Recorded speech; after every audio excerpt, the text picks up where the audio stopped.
Salut, c'est Roman de WeMusic. Bienvenue dans cette vidéo dans laquelle tu vas découvrir les 3 raisons pour lesquelles le mode zombie, le pilote automatique, c'est l'ennemi juré du musicien qui veut faire des progrès quand il travaille. Et à la fin de cette vidéo, tu vas découvrir une astuce qui va te permettre de rentrer beaucoup moins souvent dans ce mode qui tue tes espoirs de faire des progrès. Allons-y.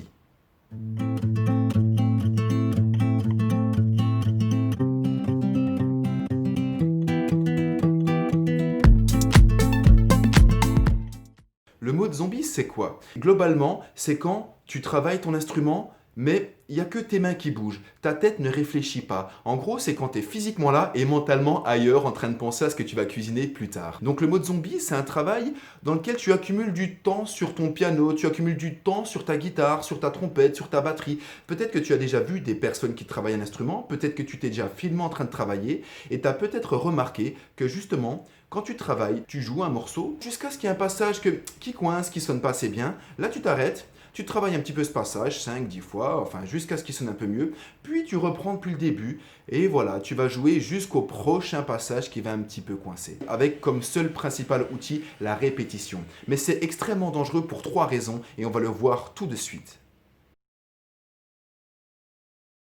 La première raison pour laquelle le mode zombie c'est super dangereux, eh bien c'est parce que c'est une perte de temps énorme. Tu jettes ton temps par la fenêtre. C'est une perte de temps parce que quand tu travailles comme je l'ai décrit précédemment, c'est-à-dire en jouant un morceau jusqu'à ce que tu tombes sur un passage qui coince un peu, ce passage tu vas le peaufiner, puis tu vas reprendre au début, puis continuer jusqu'au prochain passage qui coince. Eh bien quand tu travailles de cette manière, en fait, tu ne progresses pas beaucoup. Tu accumules des heures de pratique, mais au bout de 2, 3, 4 jours, tu te rends compte que tu n'as pas énormément progressé. Finalement, tu as un petit peu amélioré quelques passages, mais globalement, si tu t'enregistres, tu remarquerais que c'est pas beaucoup mieux qu'avant. Eh bien, ça se comprend parce qu'en fait, tu n'as pas vraiment peaufiné tous les passages. Tu t'es contenté de le jouer comme ça et en espérant t'améliorer en gros au fur et à mesure des répétitions.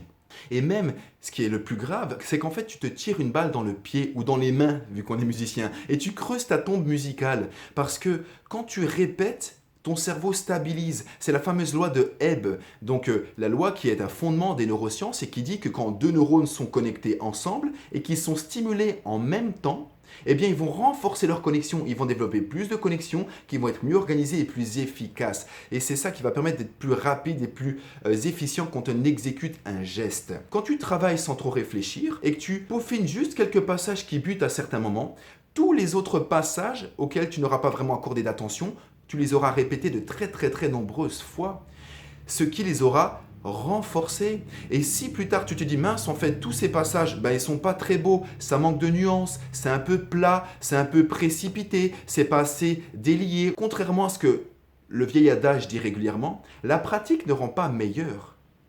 Non, elle rend juste constant, elle rend permanent. C'est-à-dire que tu vas devoir passer un temps fou pour défaire les habitudes que tu as mis en place. Finalement, tu vas devoir travailler beaucoup plus longtemps pour un résultat moindre.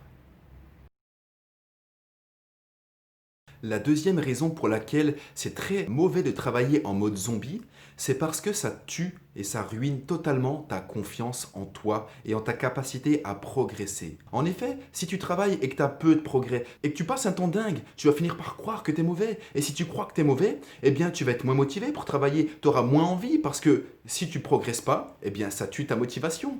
Donc le fait que ça ruine ta confiance parce que tu vois pas de progrès, ça va modifier comment tu vas ensuite t'investir dans ta pratique musicale. C'est ton avenir de musicien qui est remis en cause. Et ça tue ta confiance également parce que tu sais pas vraiment comment obtenir le résultat que tu veux. Tu as une idée, il y a un morceau que tu aimerais jouer, mais tu sais pas vraiment comment le travailler. La stratégie étape par étape pour finir par le faire sonner de la façon dont tu veux qu'il sonne à chaque fois que tu le joues, c'est-à-dire systématiquement. Donc tu doutes de toi, tu tâtonnes et comme tu le sais, la confiance en soi modifie l'activité de ton cerveau, ça modifie ta psychologie et tes stratégies de travail et ta façon de travailler, eh bien, elle définit tes résultats. Si tu sèmes plein de graines, tu as plein de fruits. Si tu sèmes peu de graines ou de mauvaises graines, tu as beaucoup moins de fruits. Et c'est pour ça que c'est vraiment très vital de ménager sa confiance en soi lorsqu'on travaille. Et ça, c'est l'axe 1 du système d'apprentissage neuro-optimisé. C'est le premier pilier de ce système. Pour découvrir gratuitement ce système, eh bien, il y a un lien en dessous dans la description qui te permettra de télécharger le guide en 3 parties.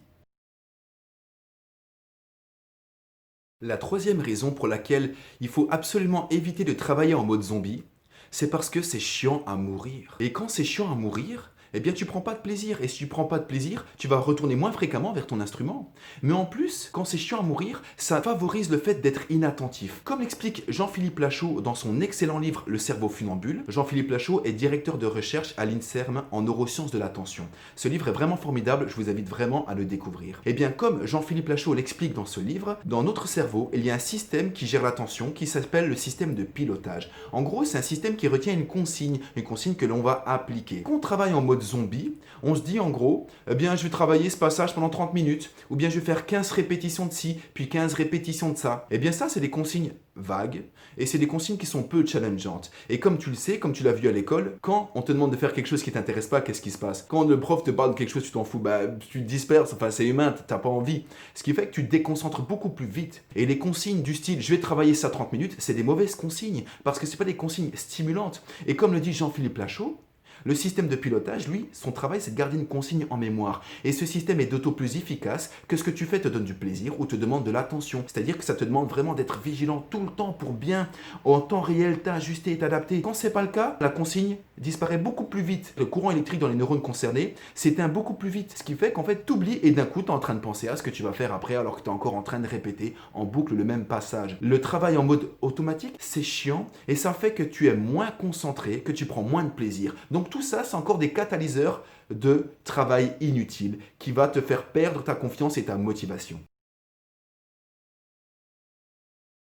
Comme on vient de le voir, quand tu joues en mode zombie, tu t'ennuies. Et quand tu t'ennuies, eh bien, tu fais moins de progrès et tu risques d'apprendre des défauts. Mais l'inverse est aussi vrai. Quand tu t'ennuies, tu rentres plus facilement en mode zombie. Comme l'explique Jean-Philippe Lachaud, le système de pilotage, pour garder plus facilement une consigne en mémoire, il a besoin d'une consigne qui soit claire, concrète, court terme, une consigne triple C. Tu t'en doutes, quand tu te dis ouais, je vais travailler ça à 30 minutes, c'est pas très concret, clair et court terme. Ce qui fait que ça va pas favoriser ton attention, tu vas te disperser parce que c'est pas stimulant, c'est pas challengeant. Non seulement ça te donne pas envie, mais en plus, ça favorise pas le bon fonctionnement de ton système de pilotage. L'antidote pour moins t'ennuyer et du coup moins rentrer en mode zombie, c'est de définir des objectifs plus précis. Donc, je te propose de réfléchir plutôt en termes de mon but pendant les 10 prochaines minutes, c'est de réussir à jouer par exemple les 4 doubles croches de la deuxième mesure de ce morceau, toujours à volume égal et en les découpant bien à chaque fois. Et d'arriver à faire ça 5 fois de suite. Et si 10 minutes c'est trop court pour automatiser le geste, tu peux avoir un autre type d'objectif précis. Cet autre type d'objectif précis,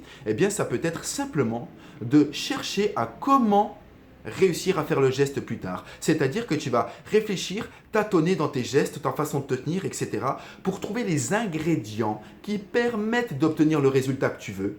Et ensuite, tu n'auras plus qu'à répéter ces ingrédients de la bonne manière pour justement automatiser le geste que tu veux réussir à intégrer. Donc soit tu te donnes un objectif en termes de résultat dans la forme, soit tu te donnes un objectif en termes de résultat dans la recette de cuisine. Progrès formel versus progrès conceptuel pour ceux qui ont vu les vidéos précédentes. Voilà, et bien j'espère que maintenant tu vas te fixer des objectifs beaucoup plus précis quand tu travailles pour favoriser un travail conscient, réfléchi, qui permettra d'avoir une meilleure attention, de prendre plus de plaisir et de faire de plus en plus de progrès. Si tu penses que cette vidéo peut aider tes amis musiciens, partage-leur parce que je pense qu'ils t'en seront reconnaissants. Pour ma part, eh bien, je te propose de découvrir le système d'apprentissage neuro-optimisé en téléchargeant le guide gratuit que tu trouveras dans la description. Et puis, je te dis à une prochaine pour une vidéo sur des manières d'apprendre à apprendre la musique efficace. Et bien sûr, tu peux liker la vidéo, tu peux la partager, t'abonner et puis mettre une petite cloche pour savoir quand je ferai une prochaine vidéo. Allez, je te remercie d'avoir visionné cette vidéo jusqu'au bout et je te souhaite de très beaux apprentissages musicaux. À bientôt!